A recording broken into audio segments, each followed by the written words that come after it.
as National Assembly moves to shift 2027 elections to 2026. Details now. Thank you for staying tuned. The World News at 12 begins outside Nigeria, where President Andre Rajoelina of Madagascar has fled the country after the military joined protesters calling for his resignation over alleged corruption and worsening living conditions. In an address released online on Monday, the 51-year-old leader said he was sheltering in an undisclosed location, claiming his life was under threat as unrest swept across the country. He has vowed to remain in office, insisting he would not yield to pressure, but would instead stay on to save the struggling southern African island nation. His defiant message came as thousands of demonstrators took to the streets in Antananarivo, expecting that he would step down following days of speculation about his political future. The protest began in late September over worsening power and water shortages, but quickly evolved into a nationwide call for the president's resignation. On Saturday, scenes of jubilation erupted in the capital when groups of soldiers joined protesters, refusing to obey orders to open fire on civilians. Witnesses said security forces initially used tear gas and stun grenades to disperse crowds before soldiers arrived, waving national flags and chanting with the demonstrators. Earlier that day, troops at the barracks in Saunierana outside Antananarivo declared they would not shoot at fellow citizens, urging others in the security forces to do the same. Back home in Nigeria, the Federal Capital Territory FCT Police Command has successfully foiled a planned kidnapping and armed attack at the Biazin Forest, recovering an AK-47 rifle and live ammunition during a coordinated operation. According to a statement by the FCT Police Public Relations Officer Josephine Ade on Tuesday, the operation followed credible intelligence from the Technical Intelligence Unit Force Headquarters, which indicated that a notorious bandit leader, Idrissa, also known as Maiduna, was planning simultaneous attacks on selected villages around Biazin Forest. Acting on the information, the anti-kidnapping unit deployed tactical teams on October 10 at approximately 9 p.m., setting up a strategic ambush along the bandits' expected route. Around 1 a.m. on October 11, police operatives engaged two groups of heavily armed bandits in a fierce gun duel lasting about 20 minutes. Despite strong resistance, the officers overpowered the assailant, forcing them to flee into the forest with gunshot wounds. The FCT Commissioner of Police has commended the professionalism and bravery of the operatives, noting that their swift action prevented a major security breach. He also directed all medical facilities in the FCT and neighboring states to report anyone with gunshot wounds to the nearest police station immediately. Meanwhile, Governor Peter Mbah of Enugu State has officially dumped the People's Democratic Party (PDP) for the ruling All Progressives Congress (APC). Governor Mbah made his defection known in a televised broadcast earlier today. He said he joined the PDP to help transform Enugu and restructure the state's political landscape. Let's take a listen to the governor when he was talking about this earlier this morning as he defected from the People's Democratic Party to the All Progressives Congress.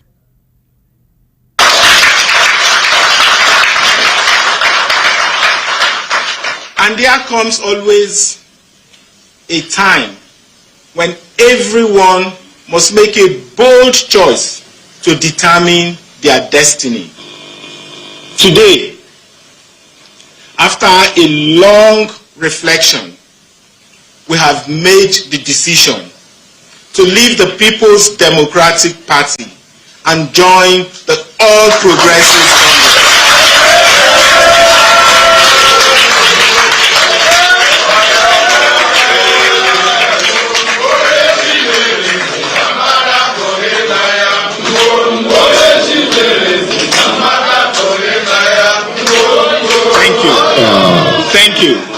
Thank you. On your mandate we shall stand. On your mandate we shall stand. On your mandate, on your mandate, on your mandate we shall stand. Still Still on the world news at 12, a fresh bid by the National Assembly to shift the 2027 presidential and governorship elections to November 2026 has divided opposition parties. While some described it as an attempt to extend President Bola Tinubu's stay in office, others agreed it could strengthen Nigeria's electoral system if properly implemented. The proposal, which is part of sweeping amendment to the 2022 Electoral Act, seeks to move the elections forward by about 6 months to allow all pre- and post-election litigations to be concluded before the May 29, 2027 handover date. If scaled through, the presidential and governorship elections will be conducted in November 2026 instead of the traditional February or March date. The proposal forms part of the draft amendment to the 2022 Electoral Act, which stipulate that elections for both offices must be held no later than 185 days before the expiration of the incumbent's tenure on May 29. Section 4, subsection 7 of the proposed amendment state that elections into the office of the president and governor of a state shall be held not later than 185 days before the expiration of the term of office of the last holder of the office. For legislative elections, subsection 4, subsection 5 of the proposed amendment provides that elections into the state houses of assembly and the National Assembly shall be held not later than 185 days before the date on which each of the houses stands dissolved. Lawmakers have said the adjustment would end the practice of swearing in elected officials whose victories are still subject to court dispute. The proposal follows a similar move in July when lawmakers began pushing for constitutional amendment to allow all elections, presidential, governorship, National Assembly and State Assembly, to hold on the same day in 2027. At Monday's joint public hearing, the House Committee on Electoral Matters, chaired by Adebayo Balogun, argued that moving the polls to November 2026 would help ensure that all manner of election litigations are dispensed with before the swearing in of winners. Balogun said the goal was to create enough time for the resolution of election petitions, as the committee also proposed an amendment that would reduce the 180 days of tribunal judgment to 90 days. The family of the late Biliaminu Ahmed Bello has expressed disappointment over the presidential pardon granted to Miriam Sanda, who was convicted and sentenced to death for the murder of her husband. In a statement released on Monday, signed by Dr. Bello Haliru Mohammed on behalf of the family, the relatives of the deceased described President Bola Tinubu's decision to grant Sanda clemency as a cruel reopening of healing wounds and a grave injustice to the memory of their loved one. Biliaminu's family said they are deeply hurt by Miriam's release, describing it as an attempt to appease her family while disregarding the lasting anguish inflicted on the victim's relatives, friends, and associates. Miriam Sanda was among 175 persons granted presidential pardon last Thursday under the prerogative of mercy powers. The list, released by Presidential Advisor on Information and Strategy, Bayo Ononuga, included individuals serving sentences for various crimes, from illegal mining and drug offenses to capital offenses such as murder. The Movement for the Emancipation of Nigeria, MEN, has called for the immediate release of suspended Deputy Commissioner of Police Abba Kyari, urging the federal government to discontinue his prosecution. In a statement issued today by its Comrade General, former Sports Minister Solomon Dalong, the MEN described Kyari's continued detention as a grave injustice in light of the recent wave of presidential pardons granted to convicted criminals. The group argued that the selective application of clemency ridicules the principles of fairness and effectively nullifies the moral and legal grounds for Kyari's prosecution. They also warned that continuing Kyari's trial could discourage law enforcement officers from risking their lives in the fight against crime. You're currently listening to World News at 12 right here on Voice of the People 90.3 FM. We'll take a very short break and return with the news analysis segment, where I'll be speaking with Mr. Dele Fanimo, a veteran reporter and a political, social and national affairs analyst. To stay tuned.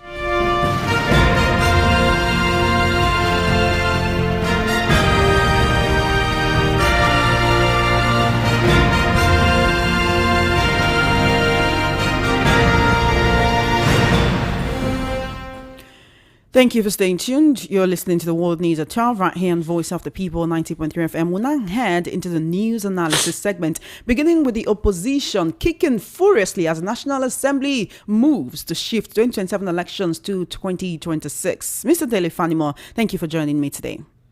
My pleasure. Some opposition figures have described this move as an attempt to extend President Bola Tinubu's stay in office, while others are saying this could strengthen Nigeria's electoral system if it is properly implemented. Others are also saying that this is a way to catch the opposition off guard, as they may not be fully prepared for the elections that are supposed to hold in 2027 if it now holds in November 2026.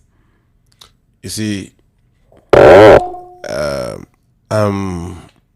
I'm not comfortable with opposition for opposition's sake, without depth of knowledge before they spew out anything they want to talk about. How could you even say all those things without even, some of them, they have not even read the content of what they are even criticizing?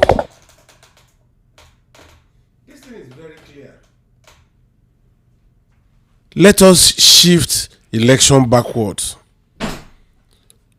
so that it doesn't impugn, it doesn't give undue advantage to the person that is declared winner, that his election may be overturned either at the tribunal or appeal or even supreme. Now you have 180 days to dispense with electoral litigation, and these people in their own wisdom said, okay, let's roll it back to 180 days so that you won't be spending double money. Imagine somebody who fraudulently became a governor or a president and is sitting pretty well in government. Government had spent money for his swearing in and some other perks of office. Now you have to remove him, and then when you remove him, you'd have to start at fresh, inauguration ceremonies and all the rest, on whose expense? Now we are saying, even when you win an election, you would have to stay 6 months before the date of swearing in. Within those days, your eligibility to be sworn in or be told to go back to your house would have been determined. So it's a fresh start. And somebody's...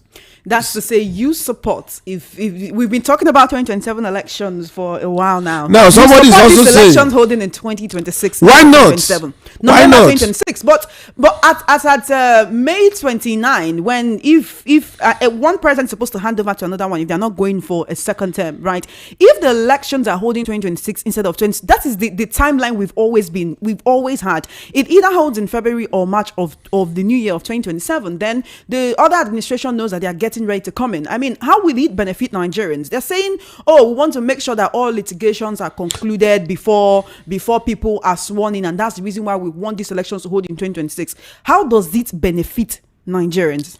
How does it benefit Nigeria in one time? How does it benefit the average Nigerian if this election? What benefit is it going to accrue? What benefit will accrue to you if the election was held in 29th May 2027? No, tell me. Is it not the same amount you spend in November 2026 that you spend in March 2027? What about INEC's preparedness and the preparedness of the opposition? What does it say? What is preparedness of the opposition? Show me one opposition party that has not started campaigning. Have they indeed started campaigning? Some would say that the APC have been campaigning more than the opposition. Can you imagine? You don't talk about visibility. You don't agree with that assertion. That's not true. If you step outside this building that you and I are in right now, Mr. Dele Fanimo, if you step outside this building about 2-3 months ago, you would see posters with door-to-door movement for PBAT hanging on the poles, those lights poles that come, those lights that come on at night, those lights that are on the pavement. You will see those poles hanging there. If you move towards the island, you see it on the billboards, door-to-door movement for PBAT. If you go to Abuja, you will see large banners with re-electing Enugu come 2027. If you go to Ibadan, you will see PDP posters in Ibadan, and billboard, not even posters anymore. Billboard. Is that for governorship or national assembly or local government or for election? Is election. No, what I'm saying is, the PDP has not told us their candidate. We know. Is it the problem of APC that they cannot come to consensus to get their own candidate? We know that is it the problem of APC that PDP cannot put his house in order? No, it is not. My question to you is this: you say when you go to Ogun State, you see the banner of PDP. I'm saying, who is the presidential the candidate that is on it? Who is the person? What's the name of the candidate that is on the banner? At governorship. Okay, as governorship. Yes. For 2027. Yes. Okay. So if it is the internal problem of PDP that they cannot get their ass together, let it be till 2027. Maybe they will not even contest presidential. They called for convention 3 times. It couldn't hold. Is it the problem of APC? They've actually even moved. Labour Party had been beating themselves hollow. Is it the problem of APC? So if you are not ready, nobody will wait for you during election. So it's just instructive for them. This is October, and they are saying election is November 2026. That's in about a year from now. Are we ready to hold elections in a year? Because Nigeria. No, tell me how do you determine the readiness of? Is it the electoral act that is bereft of holding election in 2026? Is it the electorate that is not ready? Mr. Fanimo, we have a newly appointed INEC chairman, right, that has not even started work, and you want him to hold an election in about a year. You are looking at the personality. Was there no structure before the new INEC chairman comes in? All right. Government is about continuity. So if on the day on the eve of election, presidential election, if INEC chairman dies, then the election will not hold. Does he not have people that are surrounding him, that are close to him? Are they not commissioners? When Yakubu left, was there nobody to take his place on active capacity? So what are you talking about? If election is to hold next month, it will hold. If elections are to hold next month? Yes. All right, do you agree with those who say this is an attempt to extend President Bola Tinubu's stay in office? How does that add up? You see, sometimes when people talk, it's illogical. There's no logic in that. So because they are shifting election, it's an advantage for Tinubu to become president. How does that add up? It's so illogical. I don't want to even discuss that. Oh, okay. This is an amendment to the 2022 Electoral Act. Many Nigerians have been calling for electoral reforms before now. They've been saying we want it to be mandatory that election results will be transmitted electronically. We want it to be mandatory that BVAS will work. We want it to be mandatory that IREV will work. We want it to be mandatory that elections will be free and fair. We want it to be mandatory that there will be no violence, and any party that is convicted of perpetrating violence during the elections will be totally be cancelled from the polls. This thing that National Assembly is doing now, to move the elections to November 2026, is that the electoral reforms that Nigerians are asking for? You see, that's why I look at opposition.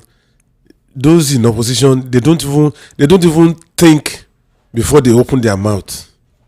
What I was expecting opposition to do now that amendment of the Electoral Act is in the front burner, should have been, let us enshrine the use of BVAS and IREF in the amendment. If the opposition doesn't push for that, National Assembly, you are saying they don't know what Nigerians want. They can't feel the pulse of the nation. They're just doing this based on their own wisdom and what they think is best, and not on what the people have been asking for. You don't get what you don't ask for in court. The opposition should go to court, period. No, I'm telling you that if you go to Babalawo and you say you want to do money ritual, it will give you. But if it backfires, you come back to him and say, but you only asked for money ritual. You didn't ask me if there's antidote. That is it. I expected a robust, not reactive opposition. A robust opposition that when you talk, people listen to you people listen to you and they also agree with your position based on logic. Not that something just happened immediately, you without even looking at all the parameters, you just shout, you release press release. No, we are not going to agree. On what basis are you not going to agree? That's lazy opposition. Some of them, when you engage them and say, okay, you say this thing is not good. Yes, I agree that it's not good. What are the alternatives? Government must be responsible. How do you define responsibility in government? If you say the current Electoral Act is not working, if you shout from here to heaven, it doesn't make any sense. Until you now tell me the clauses that makes it unworkable, how they are going to replace it, and what are they going to replace it with. If I'm in opposition today, if I'm going to write any press statement on behalf of my party, I will write the evil of making BVAS and IREV just an operational tool without putting it in the Electoral Act, which is not enforceable in court. All right, then. While we're talking about this amendment, the National Assembly also proposed early voting contained in Section 2 of the draft bill, which provides that a date will be set aside for early voting, which will not be later than 14 days before the date of the election. Some of the people eligible for this early voting, according to this proposal, will be security personnel, officials of the Electoral Commission, some accredited observers, journalists, and ad hoc staff of the Commission. These are people who will usually be on duty on those dates and will be unable to vote. If you're a journalist, you might be assigned to somewhere that's not your polling unit and you cannot vote. Your PVC is just there. You cannot use it. This was exactly what happened to me in 2023. I was here, I was working, and my PVC was at home languishing. It pained me, I won't lie, but I digress. Now, the proposed amendment also includes mandatory electronic transmission of election results and make the use of PVCs non-compulsory. Recall that there was a report released by INEC yesterday that Borno has the highest number of registered voters, while Abia has the lowest. And some Nigerians were asking, look, is it not the same Borno state that has been ravaged by insecurity for years now? Why do people have time to go and register for their PVCs? People who are trying to shield their head from from any bandits attack or any terrorist attack that is happening around them. So is this one amendment that you think that Nigerians will be happy about, mandatory electronic transmission of results and making the use of PVC non-compulsory? Because if we make the use of PVC non-compulsory, then our preaching to Nigerians, oh, go get your PVCs, would then, come to nothing. You see, when you add the compulsory use of transfer of results real time, is good. If you are saying not issuance of PVC card is not, it shouldn't bar somebody from casting his lot, it is also good. But I've not seen any law in this country that has not been circumvented to date. And this particular one is not going to be an exception. As you are making the law, no matter how beautiful it is, there are some people looking around the corner planning on how to circumvent it. I am telling you, Nigeria is not bereft of laws. We are bereft of the right values to key into laws. And we like playing victim. When it doesn't favor us, when you don't have the opportunity of doing all those shenanigans, that's when we shout. But when it's our turn to do it, we gladly smile and keep quiet. So for me, BVAS and IREF should be the contention, because that is the only way vote will count. You know that this if it is passed, this amendment also imposes penalties for failure to comply. That is, if INEC does not comply with electronic transmission of result in real time, including total number of accredited voters to the next level of collation electronically and manually, there will be penalties. That's why I asked, do you think that is one part of this electoral amendment that will actually make Nigerians happy? The proposal has actually received backing from INEC, but PDP is not happy about it. The Deputy National Youth Leader of the party, Timothy Osadolo, says the National Assembly is trying, in his words, to buy more time for Tinubu. My sister, I see it as infertile position on this matter. It doesn't hold water. How is Tinubu going to affect a universal amendment to electoral law? How?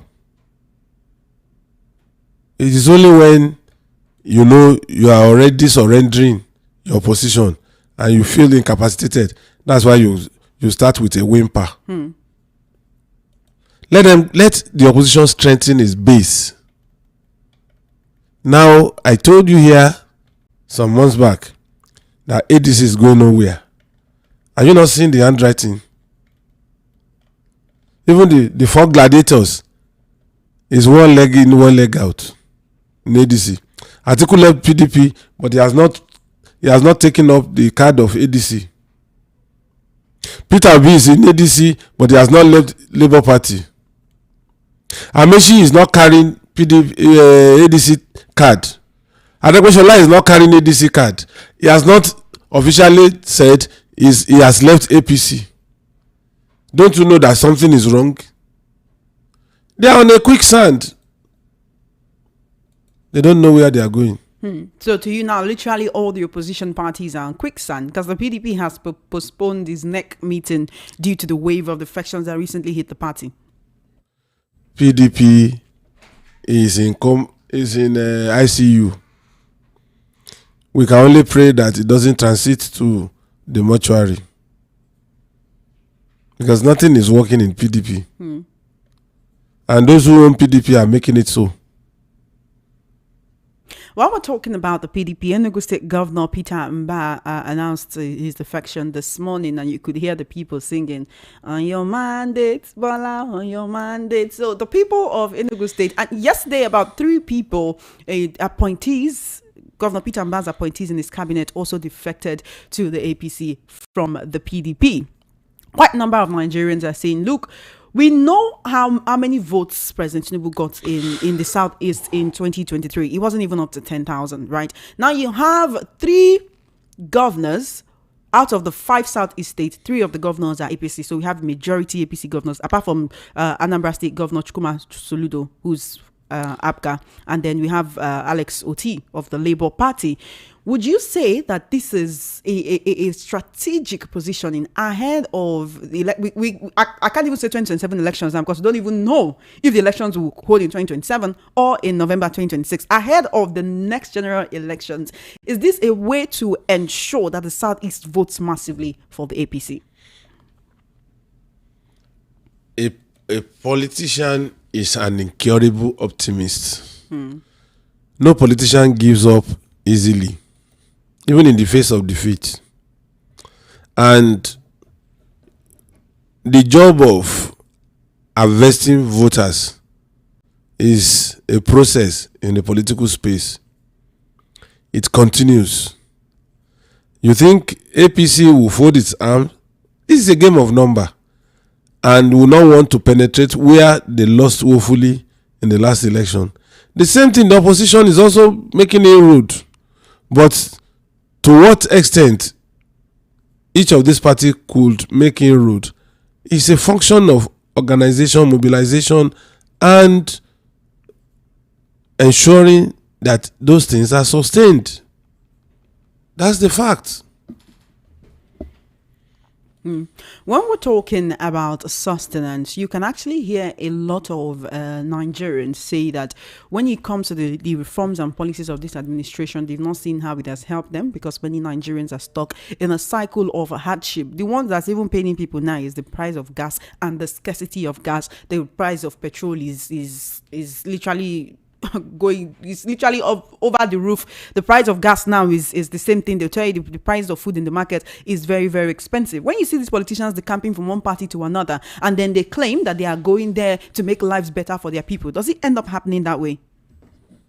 Let me tell you, it is not the fault of government that the price of gas has escalated.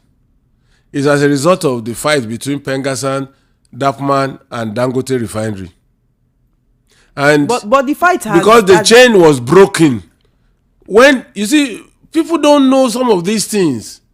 You see, when a chain is broken, to fix that chain, it's just like a building. To erect a building could take you 3 years. But when bulldozer comes, what does it do? In minutes, it pulls it down to rubble. That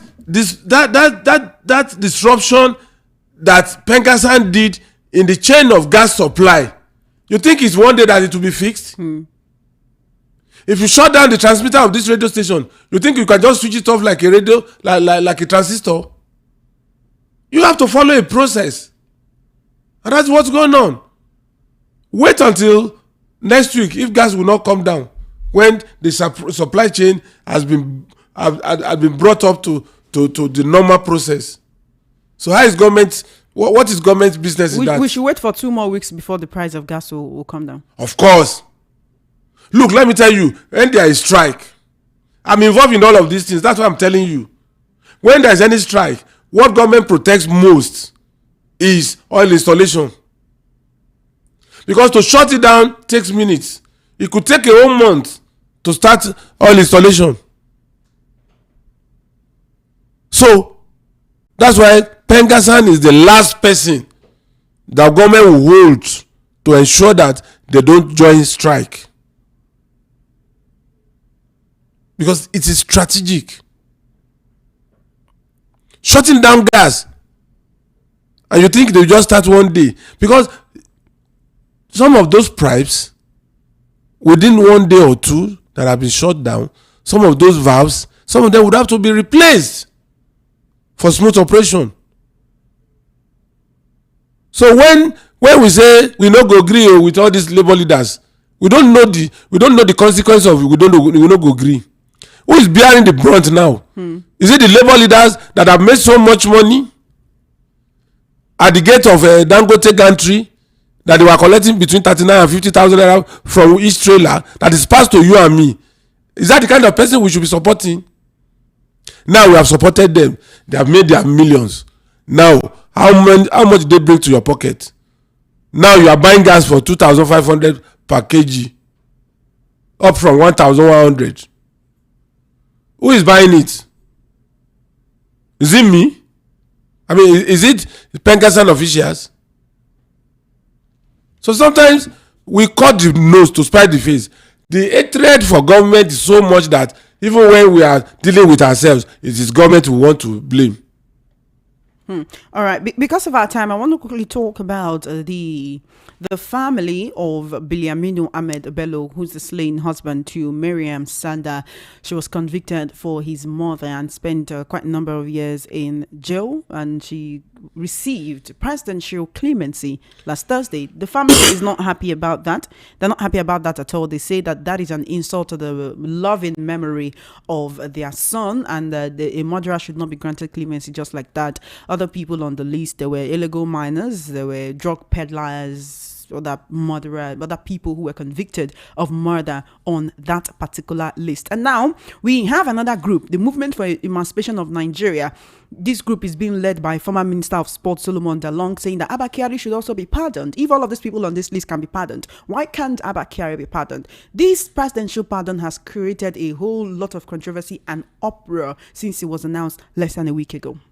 I am surprised, but I hope he didn't use the word pardon that long. If he had used the word pardon, then he's an educated illiterate. Why would you say so? Has Abba Kyari be convicted? That warrant pardon? No, he said the immediate release of Abba Kyari. That's why he's asking for Abba Kyari. That's why I said there's no pardon. Because he has not been convicted, there's no way he could have been pardoned. That's what I'm saying. And besides, Abba Kyari betrayed the dictate of his office. He led us on a wild goose chase. We were thinking it's the Spartan Corps. It was almost the poster boy for the Nigerian police force until Nemesis caught up with him with overwhelming evidence. The only person that can save him is maybe Attorney General of the Federation if he decides to withdraw that case for whatever reasons. It hasn't gotten to the presidential pardon list. It will not get there until if there is conviction. So there's nothing. As for the woman that was released, she's not the first person. Now it is the turn of women. No woman is talking now. No woman is talking. The gender people. Wait. If it were to be a man that killed the wife, okay, and the man is released, there will be bedlam in this country. By now, NGOs will come out. You're turning this into a gendered matter. Is it not gender matter? Family of the man. Is it not gender matter? No, it's not a gendered matter. Yetunde was also released in Ibadan. That lawyer that killed her husband. It is a gender. The woman was convicted. She went because she's been in jail without this presidential pardon. Was she not released? She would have been. You know how many people that are on death row for killing their wives? Was it women that championed her release by the president? The president decided on his own magnanimity. That's not true. With the prerogative President does not know her. To go and some people her. Recommended. There was a committee. So was it women that recommended her? You never can tell. Then you don't. Since you never can tell, then you don't make such a postulation. What postulation? The aftermath of that pardon. If it were to be a man that killed his wife, that is given that presidential pardon, by now you see women coming to talk. Many NGOs would have come out. So what do you want women to say? What do you want women to come out? Why can fellow men, not stand for their own men and say, "Oh, you killed a man. Oh, let us stand and carry placard and say you no go agree. Let every criminal be punished, man or woman." Because that's the thing. You want women to talk for men. You want women to talk for women. You want women to talk for children. You want women to talk for boys. You want women to talk for girls. How many responsibilities? I don't want to join issues with you because I will defeat you, and I don't want you to be defeated. Mr. Fanimo, thank you for joining me on the World News at 12 this afternoon. It's been an insightful conversation. I do appreciate you for coming. My pleasure. Have an amazing day. You have been listening to World News at 12 right here on Voice of the People 90.3 FM. Just before we wrap up, let's take a look at the top stories again. You heard that Madagascar president has fled the country in fear after military joins protesters. Police thwart kidnapping in Abuja, recover arms. Enugu State Governor Peter Mbadi camps to the APC, and the opposition kicks as National Assembly moves to shift 2027 elections to 2026. And that is a wrap on the World News at 12. My name is Chioma Innocent. Please follow our social media handles at VOB903 FM. Good afternoon and thank you for listening. Do stay tuned. Matters will be coming up by 1:30 p.m. I'll be joined by Esther Nwachukwu, and together we'll conduct an interview with Omoele Shore.